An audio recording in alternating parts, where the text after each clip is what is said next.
त्याच्या 7 सप्टेंबरला मी पुण्यामध्ये निसर्ग मंगल कार्यालयात राष्ट्रवादी काँग्रेस शरदचंद्र पवार गट यामध्ये काही कार्यकर्त्यांसह प्रवेश करत आहे। गेल्या 30-40 वर्षापासून व त्याहीपेक्षा जास्त काळ मी असेल किंवा आज माझं कुटुंब असेल सामाजिक राजकीय जीवनामध्ये आम्ही काम करत आहोत। गेल्या 22-23 वर्षामध्ये एका सामाजिक चळवळीमध्ये बामसेफ भारत मुक्ती मोर्चा यांच्या समर्थनार्थ मी काम करत होतो।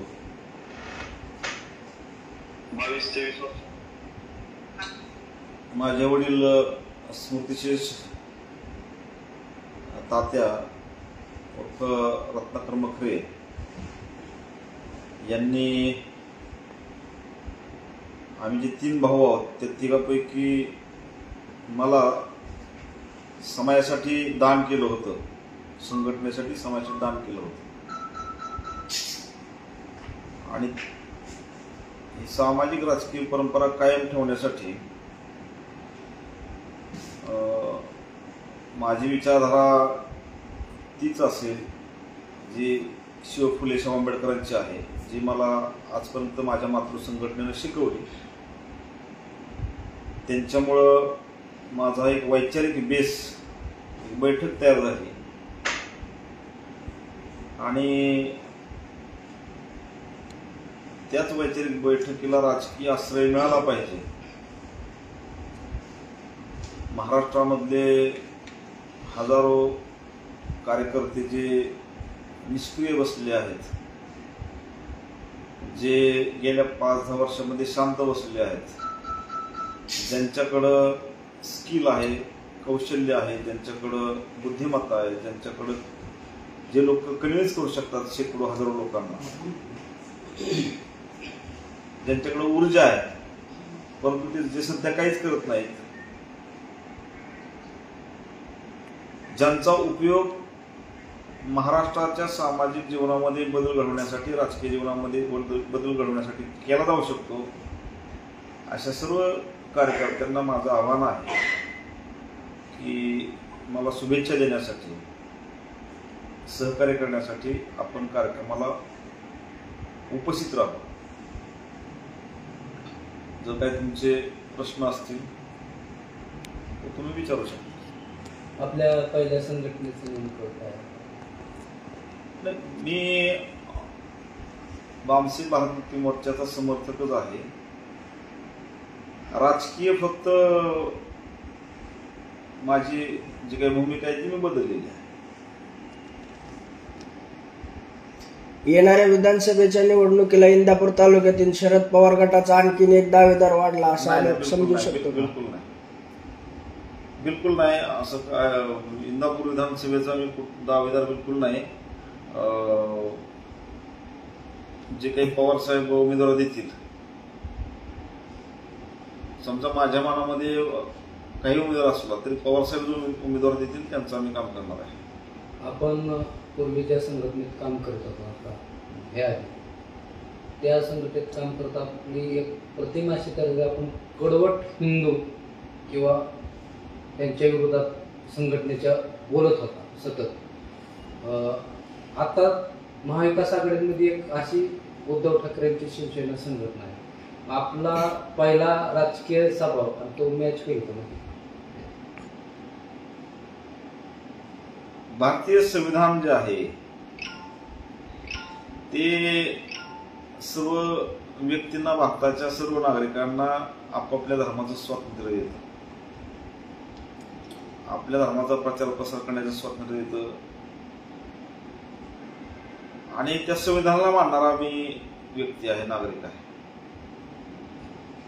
मी कुठल्याही काळामध्ये म्हणजे भूतकाळामध्ये, आज वर्तमान काळामध्ये आणि भविष्य काळामध्ये सुद्धा कधीही कडवट म्हणजे कधी मागे कडवट भूमिका घेतली नाही किंवा आजही घेणार नाही आणि भविष्यामध्ये घेणार नाही। प्रत्येकाचं स्वातंत्र्य आहे, परंतु संविधानाच्या पहिल्या पानावरती जे काही उद्देशिका आहे संविधानाची, आम्ही भारतीय लोक या देशामध्ये समता, स्वतंत्रता, बंधुता आणि न्याय यावर आधारित नवा देश निर्माण करायचा आहे, राष्ट्र निर्माण करायचं आहे. त्याच्यामध्ये समता, स्वतंत्रता, बंधुता जे आहे किंवा न्याय जे आहे याच्या विरोधामध्ये जे लोक असतील, संविधानाच्या उद्देशाच्या विरोधामध्ये जे लोक राहिले, ज्यांनी बंधुत्वाच्या विरोधामध्ये द्वेष पसरवण्याचं काम केलं, ज्यांनी अन्याय केला, जे अभिव्यक्ती स्वातंत्र्याच्या विरोधात राहिले, व्यक्ती स्वातंत्र्याच्या विरोधात राहिले, ज्यांनी जाती व्यवस्थेचं समर्थन केलं, त्या लोकांचा मी पूर्वीही विरोधक होतो, आजही आहे आणि भविष्यातही राहील. आणि त्याच्यामध्ये जर तुम्हाला कडवटपणा जाणवत असेल तर त्याला माझा नाही लागत. राष्ट्रीय लेवलला आपण त्यावर काम केलेलं आहे आतापर्यंत या संघटनेत. आता महाविकास आघाडीमध्ये आपण प्रवेश करत आहात, तर येणाऱ्या काळात राष्ट्रीय अध्यक्ष शरद पवार आपल्याला संधी देतील असा विश्वास नाही. मी पवार साहेबांच्या उपस्थितीतच पक्षप्रवेश करत आहे. संधी स्वतःला निर्माण करावी लागते. आपलं स्वतःचं कौशल्य किंवा काम यातून संधी मिळते. आणि पवार साहेबांच्याकडं जे कार्यकर्ते ज्यांनी संघटनात्मक चांगलं काम केलं त्यांना त्यांनी संधी दिली. आता ते माझ्यावर अवलंबून आहे की मी किती काम करतोय पक्ष वाढवण्यासाठी, संघटना वाढवण्यासाठी. त्या आधारे साहेब जबाबदारी देतील. पवार साहेबांनी एखादा शब्द काय दिला आहे का तुम्हाला पक्ष प्रवेश संदर्भात? एक आणखीन एक महत्वाची गोष्ट अशी आहे की निवडणूक लोकसेवेची झाल्यानंतर 11 मेला मी माझ्या पूर्वीच्या संघटनेचा राजीनामा दिला. त्यानंतर मी सध्याला कुठल्याही राजकीय सामाजिक ह्याच्यामध्ये सक्रिय नाही. मागे जे काही नितीश राणे आला होता त्याने जो काही आगाऊपणा केला होता त्या संदर्भामध्ये मी काही काळ सक्रिय झालो होतो की आपल्या भागातले शहर, परिसर, तालुका किंवा या जिल्ह्यामधलं वातावरण शांततामय राहिलं पाहिजे यासाठी मी काही सहभागी झालो होतो एका त्या प्रकरणापुरता. परंतु मागच्या 3-4 महिन्यामध्ये मी कुठल्याही बाकीच्या सामाजिक राजकीय ह्याच्यामध्ये सक्रिय नव्हतो. पण दरम्यानच्या काळामध्ये मी स्वतः पवार साहेबांच्याकडे गेलो होतो आणि पवार साहेबांच्याकडे मी इच्छा व्यक्त केली होती की मला आपल्याबरोबर काम करायचं आहे. काय की मी एक का सांगतोय की मी स्वतः त्यांच्याकडे जाऊन मी इच्छा व्यक्त केली होती आणि याला साधारण 2-2.5 महिने झाले होते. गेल्या 4-5 दिवसापूर्वी त्याच्यामध्ये मी सातत्य ठेवलं होतं. 4-5 वेळा भेटलो होतो त्यांना. काही अडचणी असतील, वेळेचा अभाव असेल. शुक्रवारी त्यांनी मला सांगितलं की 7 तारखेला आपण पुण्यामध्ये तुमचा पक्षप्रवेश घेऊ आणि तुम्हाला त्याच्या अगोदर ते बोलले होते काही दिवसापूर्वी की तुम्हाला पक्षी जबाबदारी तुम्ही घ्या. आता ठीक आहे, तसं तर एक एवढ्या मोठ्या नेत्याच्या नेतृत्वाखाली काम करायची संधी मिळणं हीच मोठी गोष्ट असते. जबाबदारी असेल किंवा कुठले पद असेल याचा विचार आम्ही कधी केला नाही. मिशनरी कार्यकर्ते आहोत, आम्ही केडर कार्यकर्ते आहोत. त्याच्यामुळं जबाबदारी जी आहे किंवा पदासाठी आम्ही कधी काम केलं नाही किंवा नावासाठी, प्रतिष्ठेसाठी कुठलं काम केलं नाही. एक आहे की यामुळं जे काही कार्यकर्ते महाराष्ट्रामध्ये घरी बसले आहेत. मला अनेक लोकांचे फोन येत आहेत महाराष्ट्रामधून जे घरी बसलेले कार्यकर्ते आहेत. मी त्यांच्याबद्दलच फक्त बोलतो की आम्हाला तुमच्यावर काम करायचंय. त्यांना संधी मिळवून द्यायचा माझ्याकडनं प्रयत्न राहील. त्यांच्या भागामध्ये, त्यांच्या कार्यक्षेत्रामध्ये, राजकीय सामाजिक क्षेत्रामध्ये त्यांना संधी मिळवून देण्याचा महाराष्ट्रामध्ये माझा प्रयत्न राहील.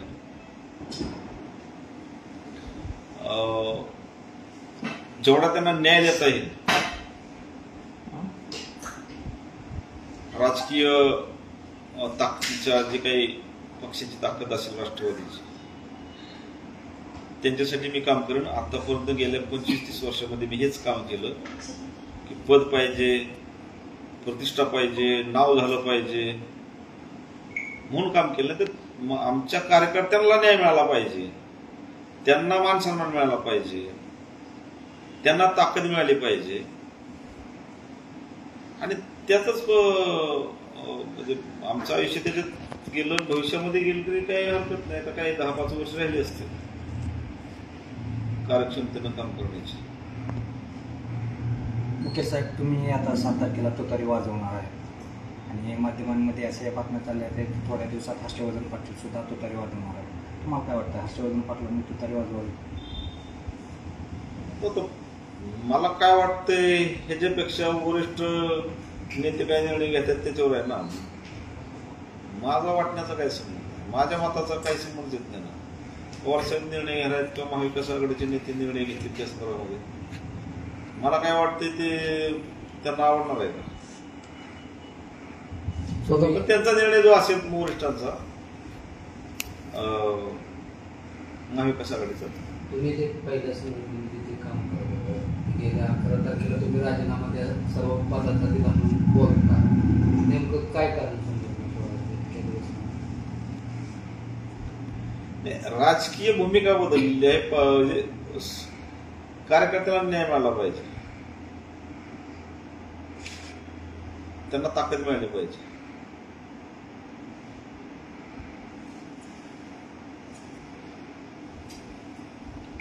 तालुका जिल्हा राज्य लेवलचे काही मोठे पदाधिकारी तुमच्या बरोबर पक्ष प्रवेश करणार आहेत तुमच्या बरोबर? आम्ही काही लोक प्रवेश करतोय. फक्त मी एवढंच सांगतो की मानसिक असेल, वाहतूक मोर्चा असेल, त्यांच्याबद्दल माझ्या मनामध्ये सदैव म्हणजे मी जोपर्यंत हयात आहे तोपर्यंत आदरच राहील.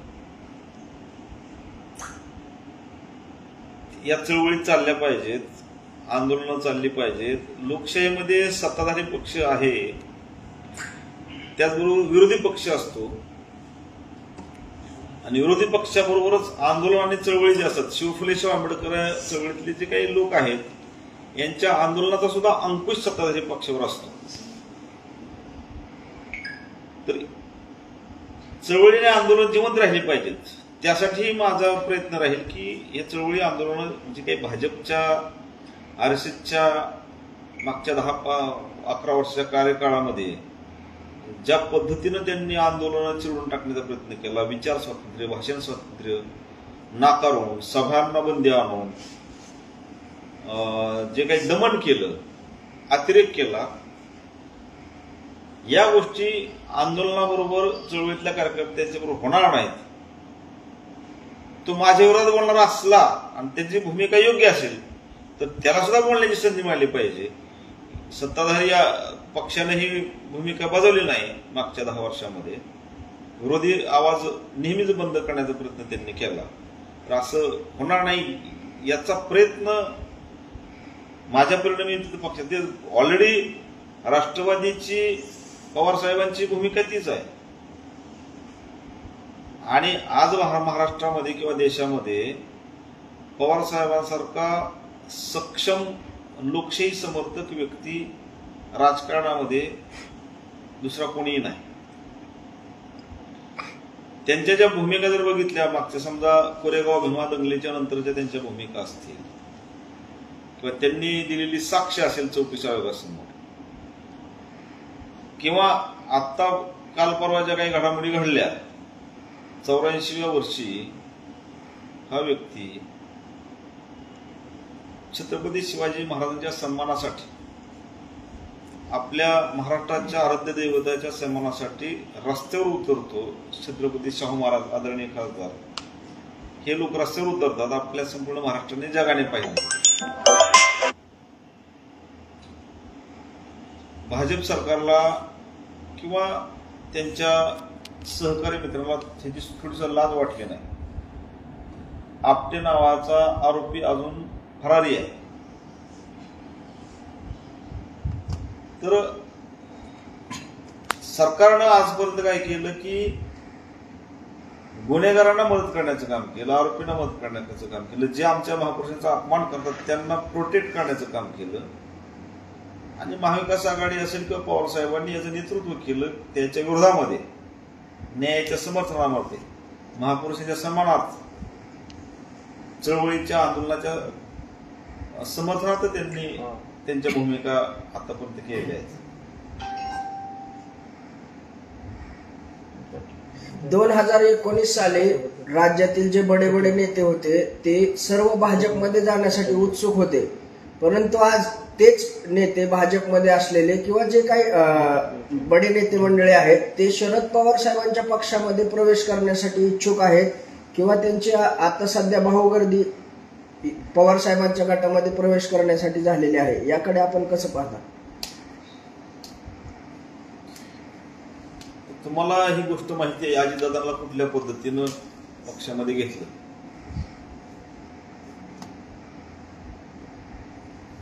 भारताचे प्रधानमंत्री नरेंद्र मोदी यांनी धमकी देऊन मध्य प्रदेशमध्ये भोपाळमध्ये जी सभा झाली त्या सभेमध्ये त्यांनी लिटरली स्पष्टपणे धमकी दिली अजितदादा पवारांना.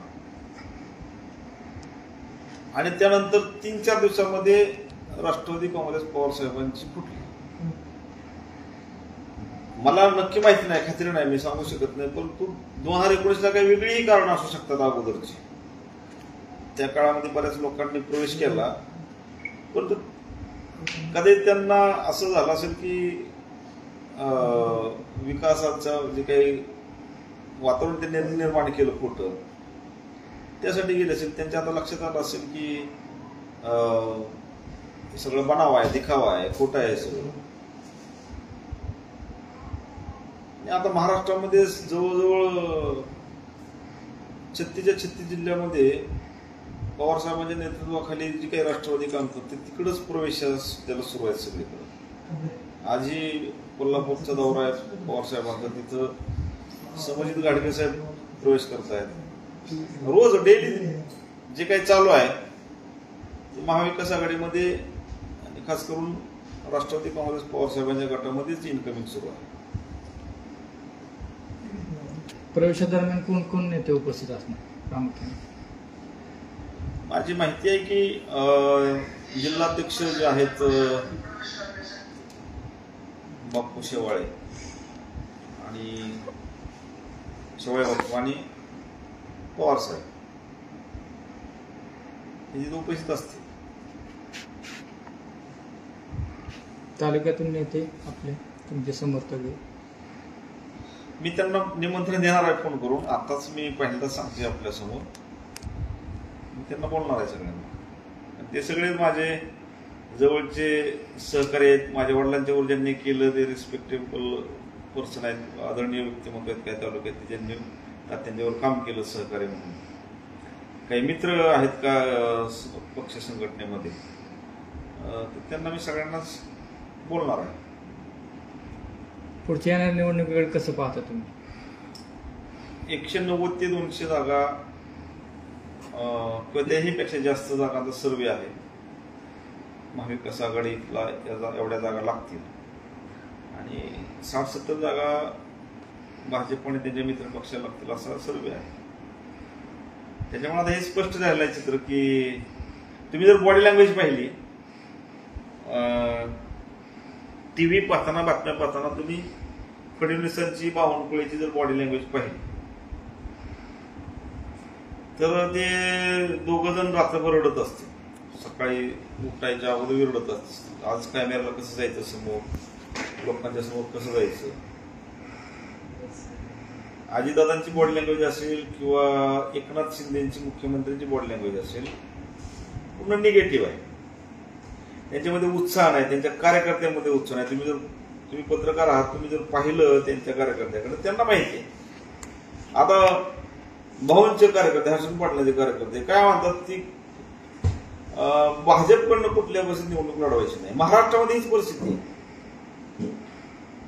त्यांना उमेदवार मिळतील का नाही भाजपला ही मला शंका आहे. आणि उमेदवार मिळालेच तर त्यांना असं बळबळ उभा करून काही पैसे खर्च करून त्यांना उभा केलं जाईल पाडण्यासाठी. त्यामुळं उद्याच्या विधानसभा निवडणूक झाल्यावरती महाराष्ट्रामध्ये महाविकास आघाडीचे सरकार प्रचंड बहुमताने आलेलं असेल. पुढील येणारी नगरपालिका खूप किरकोळ आहे आमच्यासाठी. म्हणजे ज्या 17 जागा असतील किंवा 24 जागा असतील, ज्या काही जागा असतील नगरपालिका व जिल्हा परिषद पंचायत समितींच्या, हे खूप साधारण गोष्ट आहे. हे पुढच्यांचे उमेदवार मिळतील, डिपेंड बी राहणार नाहीत. आम्ही सगळे बरोबर आहे. तर कुठल्याही आमच्या विरोधी पक्षाचा उमेदवार असेल त्याचे डिपेंडही राहणार नाही. आणि इथं सुद्धा नगरपालिका, जिल्हा परिषद पंचायत समितीला अनेक कार्यकर्ते आमच्या सगळ्या लोकांशी संपर्क साधून आहेत. आणि भरण्या मामाचे कार्यकर्ते ज्यादा संपर्क साधून आहेत आमच्याबरोबर. इंदापूरमध्ये सध्या मुकुंद शेट आणि भरत शेट यांना त्यांच्या राजकीय विरोधकांकडून एकटं पाडण्याचा प्रयत्न केले जात आहे. आम्ही त्यांच्या बरोबर आहे ना. विरोधकांचं काय, ते आमचे मित्र आहेत. आणि त्यामुळं मित्र म्हटल्यावरती राहुल मुखर्जींचा मित्र आहे किंवा आप्पासाहेब यांचे मित्र आहेत, त्यांच्यासाठी किंवा माझ्यासाठी सुद्धा हे मित्र आहेत आमचे. कोणी एकटं पाडलं, काही जरी झालं तरी काहीच फरक पडत नाही. उलट तेच एकटे पडलेले लोक आहेत, त्यांना काय करावं लागते, संस्थांच्या लोकांना कार्यकर्ते म्हणून वापरावं लागते. बँकांचे कर्मचारी असतील किंवा त्यांच्या संस्थांचे कर्मचारी असतील, यांच्याकडे ते एक त्यांचे कार्यकर्ते म्हणून दिसतात लोकांना. ते माहिती नाही लोकांना. काय आता समजा पुढं शिक्षक बसले आहेत, कारखान्याचे कामगार बसले आहेत किंवा पीडीसी बँकेचे कामगार बसले आहेत. तुम्ही दाखवता सभा चालू आहे, लोक ज्यावेळेस तुमचं चॅनल बघत असतात त्यावेळेस लोक प्रत्येक चेहरा बघत नाहीत ना. लोकांना वाटतं गर्दी, पण ते गर्दी नाही, ती कारण मग कामगार आहेत ते किंवा कॉन्ट्रॅक्टने आणलेले भाड्याने लोक आहेत. यांच्याकडे लोक आहेत, हेच एकटे पडलेत. नाईलाज म्हणून आपलं त्यांना असं दाखवावं लागते की आमच्याबरोबर लोक आहेत. एकटे हे कोणी एकटं नाही, काही नाही. उलट आम्ही सगळे एकत्र आहोत. कोणी काही प्रयत्न केला तरी एकटं कोण पाडलं जाऊ शकत नाही.